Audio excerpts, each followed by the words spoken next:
Hello दोस्तों, स्वागत है आपका हमारे चैनल में। दोस्तों आज हम बात करने वाले हैं ईरान और इजराइल की जंग के बारे में। दोस्तों इसराइल ने कहा है कि हमारे पास सैनिकों की बहुत ज्यादा कमी है और हमारी सेना अंदर से लगातार ऑपरेशन में टूट चुकी है। दोस्तों बात बिल्कुल सही है।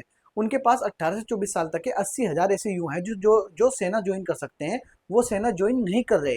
दोस्तों ये सबसे बड़ी कमी है। उनकी सेना तो अंदर से टूट चुकी है, एकदम थक चुकी है। उनकी जो सोचने की क्षमता है वो तक भी खत्म हो गई है। अब दोस्तों बात करते हैं अमेरिका की। अमेरिका भी इस जंग में इन्वॉल्व है।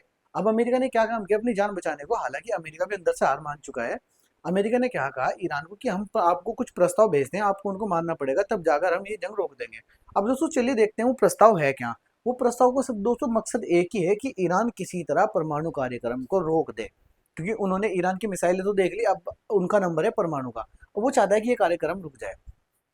सबसे पहला प्रस्ताव ही दोस्तों ये है कि ईरान अपने परमाणु कार्यक्रम को पूरी तरह बंद कर दे। और दूसरे नंबर का प्रस्ताव, ईरान कभी भी परमाणु विकसित नहीं करेगा, इस बात की गारंटी दे। मतलब ईरान जो अपना परमाणु कार्यक्रम है उसको आगे बढ़ाकर एक परमाणु देश न बन जाए, इस बात की गारंटी दे, क्योंकि इससे खतरा है अमेरिका को।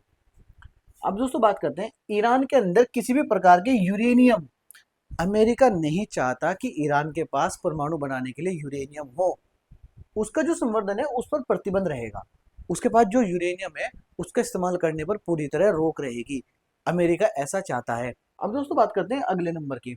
लगभग 450 किलोग्राम यूरेनियम स्टॉक जो ईरान के पास है, वो चाहते हैं कि अंतर्राष्ट्रीय परमाणु ऊर्जा एजेंसी आईएईए को सौंप देना होगा।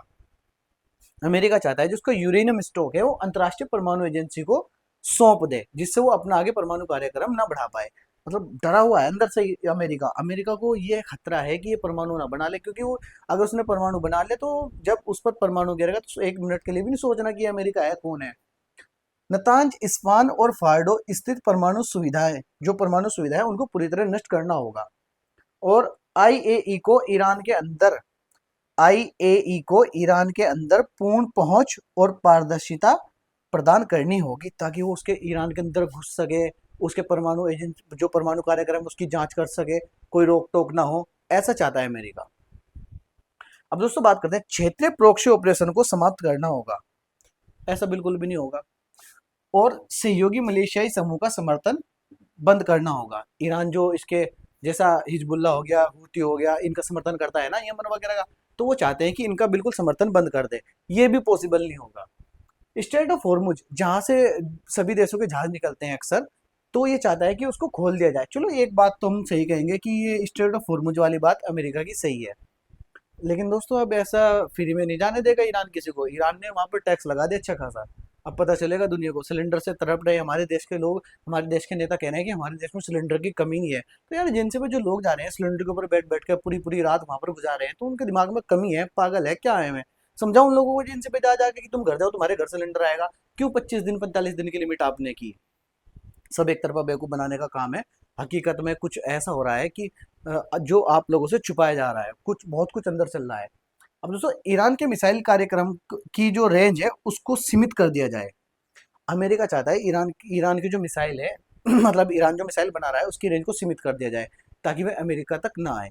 ऐसा भी नहीं होना। ईरान लगातार अपनी कोशिश में है और अच्छी मिसाइलें, अच्छी रेंज की मिसाइलें वो बनाता जा रहा है, जो कि इनके रडार में भी नहीं आती। और दोस्तों भविष्य में किसी भी मिसाइल का उपयोग ईरान केवल आत्मरक्षा के लिए कर सकता है, ऐसा अमेरिका का कहना है। मतलब ईरान अपनी मिसाइलों का जो उपयोग है वो आत्मरक्षा के लिए करे, युद्ध के लिए ना करे, ऐसा अमेरिका चाहता है। दोस्तों ऐसा बिल्कुल भी नहीं होगा। ईरान ना इनसे दबा है ना दबेगा, और आगे जो जंग रही तब भी ईरान इनके साथ सीना तान कर इनके सामने खड़ा होगा।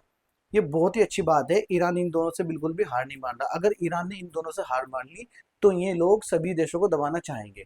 कुछ देशों को ये मिलकर मारते हैं, कुछ देशों को पीछे से पीठ में चाकू भोंकते हैं, और कुछ देश के सामने साथ खड़े होकर लड़ते हैं। साथ खड़े होने का लड़ने की इनकी हिम्मत नहीं है। ये अक्सर क्या काम करते हैं, जैसे बांग्लादेश में इन्होंने सरकार गिराई।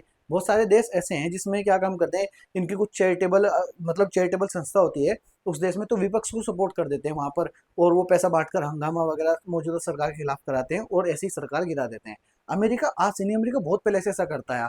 अमेरिका हमेशा, हमें हमारे जो देश के प्रधानमंत्री है उनको जिनको हमारा पास्ट देखना चाहिए कि अमेरिका ने हमेशा भारत के, जब भी भारत और पाकिस्तान की कोई लड़ाई हुई, हमेशा पाकिस्तान को ही सपोर्ट किया है।